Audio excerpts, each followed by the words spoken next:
of wa'd, the gatherings of reminders that the salaf would conduct, what would it be? How did it look like? I will mention one example and I will suffice myself with that. Abu al-Faraj ibn al-Jawzi rahimahullah, he says, Abu al-Faraj ibn al-Jawzi rahimahullah, the great historian al-Imam al-Dhahabi, when he described him, he said, وَكَانَ رَأْسًا فِي التَّذْكِيرِ بِلَا مُدَافَعَةٍ. He was a master when it came to giving reminders. He was unstoppable. He also said, هُوَ حَامِلُ اللِّوَاءِ الْوَعْظِ وَالْقَيِّمُ فِي فُنُونِهِ. He was a barrier for the flag of wa'd, giving reminders, and he mastered its sciences. Ibn Rajab al-Hanbali rahimahullah, he says about him, مَجَالِسُهُ الْوَعْضِيَّةِ لَمْ يَكُنْ لَهَا نَظِيرٌ. His gatherings in which he would remind the people, there was nothing similar to it. وَلَمْ يُسْمَعْ بِمِثْلِهَا. And nothing like it has been ever heard. وَكَانَ عَاقِبَةُ النَّفْعِ. And it was very beneficial. The outcome of his gatherings were very beneficial. يَتَذَكَّرُ بِهَا الْغَافِلُونَ. It was a reminder for the heedless ones.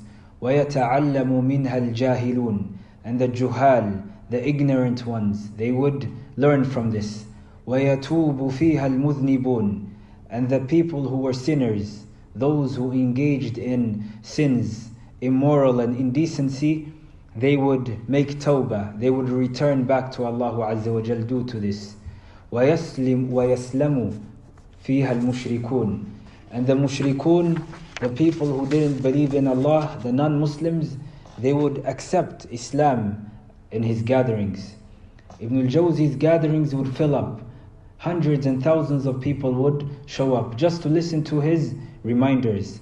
The general public, the scholars, the students of knowledge, the young and old, even the leaders and heads of state, they would attend his gatherings. The leader at that time, his name was Al-Mustadi. The leader of that time, Al-Mustadi, he loved attending the gatherings of Ibn al-Jawzi. And he would say, مَا كَأَنَّ هَذَا الرَّجُلُ آدَمِي. This man, it is as though this man is not a human. The gems that are coming from this man's mouth, the depth of his speech, and the way it rips through one's heart. This man is a miracle. He cannot be a human. This is what he used to say. There is a book by Ibn al-Jawzi rahimahullah, and I recommend everybody to read it. It is called Sayd al-Khatir. It is also translated in English if a person hasn't mastered the Arabic language. It is translated as the captured thoughts. The captured thoughts. You can find it as PDF. Ibn al-Jawzi rahimahullah, he says, وَلَقَدْ تَابَ عَلَى يَدَيَّ أَكْثَرَ مِنْ 200,000. At my hand, almost 200,000 people repented on my hands. More than 200,000 people. More than 200,000, not 200,000. It could be more than that. And he said, وَلَقَدْ أَسْلَمَ عَلَى يَدَيَّ 200. And 200 people accepted the religion of Islam at my hands. This number 200, it might look very small to you, but remember, Ibn al-Jawzi rahimahullah, he is where? في حاضرة الإسلام. He is in the capital of Islam, which is where? Baghdad. Probably the population of the non-Muslims would probably be maybe less than a decimal point. And this is a very huge number. Imagine if he was in a Western hemisphere with us. He continues to say, كَمْ سَالَتْ عَيْنُ مُتَجَبِّرٍ لَمْ تَكُنْ تَسِيلٍ. كَمْ سَالَتْ, so many arrogant souls whose eyes never shed a tear would all of a sudden break into tears. And as he was explaining these gatherings of his, he said that he would see hundreds and thousands of people in the gathering. Some of them would cry, some of them would supplicate to Allah Azza wa Jal. People would be remorseful, some will be sad.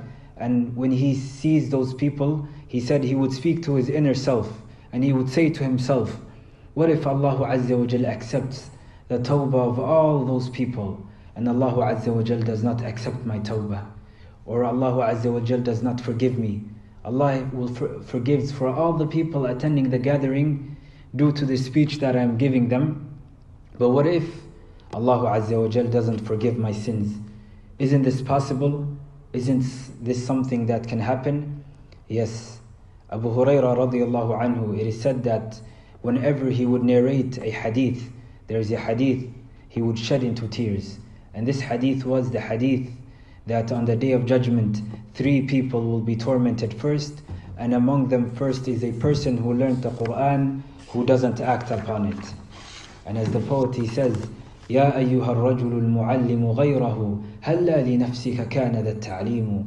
Oh, you who is telling the people, who is counseling the people, who is guiding the people, هلا لنفسك كان ذا التعليم. Shouldn't this ta'aleem, this knowledge that you are giving, this reminders, this counseling that you are giving the people, shouldn't it be for yourself first? تصف الدواء لذي السقام وضدنا كما يصح به وأنت سقيم. You are giving out, you're handing out the dawa, you're handing out the remedy, the cure to the people, and whilst you yourself, you are what? You are, it's as if though that this is not coming to you, it is not going inside your heart. And Allah Azza wa Jal spoke about this in multiple ayahs. أَتَأْمُرُونَ النَّاسَ بِالْبِرِّ وَتَنْسَوْنَ أَنفُسَكُمْ. Do you call the people towards good, forgetting yourselves? Allah Azza wa Jal also says, لِمَ تَقُولُونَ مَا لَا تَفْعَلُونَ. Why do you say and utter things that you are not doing? There are many ahadith and ayat that revolve around this concept. However, one point that I want to make. This doesn't mean that a person who is a sinner cannot remind the people. It doesn't mean that you have to be perfect. It doesn't mean that you have to be infallible. The only person who is infallible, the only person who is perfect, the only person who doesn't sin is the Messenger of Allah sallallahu alaihi wasallam. As the poet, he says, خُلِقْتَ مُبَرَّأً. The Prophet sallallahu alaihi wasallam was created mubarra'an, innocency. كَأَنَّكَ خُلِقْتَ كَمَا تَشَاءُ. It is as though you have been created as the way you wish. It is as though you've chosen this creation for yourself. The only person who doesn't sin, the only person who is infallible is who? Is the Messenger of Allah sallallahu alaihi wasallam. So if shaitan comes to you and says, you cannot remind the people, you cannot give wa'ad because you are a sinner. Shaitan has you in 2 headlocks. Shaitan has you in what? In 2 headlocks. The first is, he is stopping you from 2 wajibat. The first wajib that he is stopping you from is al-ibti'adu anil ma'asi, staying away from sins. He is stopping you from this. And not only that, the second thing he is stopping you from is al-nahyu anil munkar, to inform the people about munkar, to stop them from engaging in sinning. What you're informing the people, have it, make it in your niyyah, make this admonition, this guidance that you're giving the people, make it as a reminder for yourself first and foremost. If you are sincere in doing this, if you are sincere in reminding the people, it is probably through this sincerity that is in your heart that Allah Azza wa Jal will put barakah into you. The dua that people are making for you, may Allah bless you. Waffaqak Allah. May Allah